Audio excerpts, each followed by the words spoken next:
بسم اللہ الرحمن الرحیم۔ کہتے ہیں کہ وقت کی دھول میں لپٹا ایک خطہ تھا جہاں دریا بہتے، پہاڑ کھڑے رہتے اور زمین سونا اگلتی تھی۔ یہ وہی زمین تھی جہاں انسان نے پہلی بار زراعت سیکھی، تہذیبوں نے آنکھ کھولی اور سلطنتیں ابھریں۔ یہ کہانی ہے ہندوستان کی، جو ہزاروں سال سے تاریخ کے صفحات پر زندہ ہے۔ قدیم زمانے میں وادی سندھ کی تہذیب نے 2600 قبل مسیح میں جنم لیا۔ موہنجو داڑو اور ہڑپا کے شہر اپنے شاندار منصوبہ بندی کے لیے مشہور ہوئے۔ یہاں کے لوگ تجارت کرتے، تحریر لکھتے اور زندگی کو ایک ترتیب میں رکھتے۔ مگر وقت کی آندھی آئی اور یہ تہذیب دھندلا گئی، لیکن ہندوستان کی زمین پر نئی سلطنتیں ابھرنے لگیں۔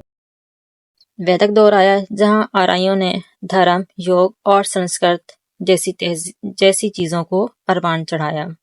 پھر موریہ سلطنت 185 سے 321 قبل مسیح بنی، جہاں چندر گپت موریہ اور اشوکا نے حکومت کی۔ اشوکا، جو ابتدا میں ایک سخت گیر حکمران تھا، گنگا کی جنگ کے بعد بدھ مت کی تعلیمات پر چل نکلا۔ پھر گپتا سلطنت 320 سے 550 عیسوی کا دور آیا، جسے ہندوستان کا سنہری دور کہا جاتا ہے۔ علم، ریاضی اور فنون ترقی کی راہ پر گامزن ہوئے، لیکن وقت کا پہیہ رکا نہیں۔ مسلم سلطنتوں نے ہندوستان میں قدم رکھا۔ دلی سلطنت 1206 سے 1526 نے بر صغیر میں اسلامی حکمرانی کی بنیاد رکھی۔ پھر مغل آئے، بابر، ہمایوں، اکبر، جہانگیر، شاہ جہاں اور اورنگزیب۔ اکبر نے ہندو مسلم اتحاد کی کوشش کی، شاہ جہاں نے تاج محل بنایا، اور اورنگزیب کے دور میں مغل سلطنت اپنے عروج پر تھی، مگر یہ عروج زیادہ دیر قائم نہ رہ سکا۔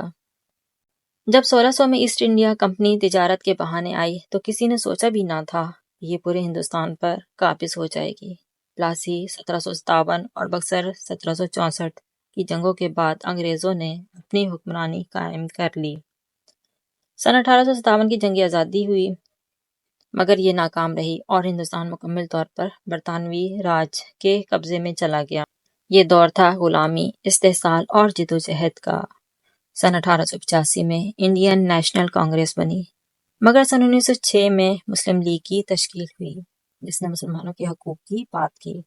وقت گزرتا گیا، سن 1940 میں قرارداد پاکستان پاس ہوئی اور قائد اعظم محمد علی جناح نے دو قومی نظریے کو مضبوط کیا۔ سن 1947 کا سورج طلوع ہوا اور 14 اگست کی رات پاکستان بنا، جبکہ 15 اگست کو ہندوستان آزاد ہوا۔ مگر یہ آزادی خون میں ڈوبی ہوئی تھی، لاکھوں لوگ مارے گئے، گھر جلے، رشتے بچھڑ گئے۔ تاریخ کا سب سے بڑا ہجرتی بحران آیا، جس میں مسلمانوں نے پاکستان کا رخ کیا اور ہندوؤں اور سکھوں نے ہندوستان کا۔ یہ ہندوستان کی کہانی تھی جو تہذیبوں کے ابھار سے لے کر غلامی تک اور پھر پاکستان کے دکھ سے آزادی کی خوشبو تک پہنچی۔ آج پاکستان اور ہندوستان دو علیحدہ ملک ہیں، مگر ان کی تاریخ ایک دوسرے سے جڑی ہوئی ہے۔ یہ کہانی ہمیں سکھاتی ہے کہ تاریخ سے سبق لینا چاہیے، ورنہ تاریخ خود کو دہراتی ہے۔ اگر آپ کو یہ کہانی پسند آئے اور آپ چینل پر نئے ہیں تو ویڈیو کو لائک کریں، چینل کو سبسکرائب کریں اور کمنٹس میں اپنی رائے کا اظہار ضرور کریں۔ مزید اسلامی کہانیاں، واقعات سننے کے لیے ہمارے چینل کے ساتھ جڑے رہیں۔ جزاک اللہ خیرن۔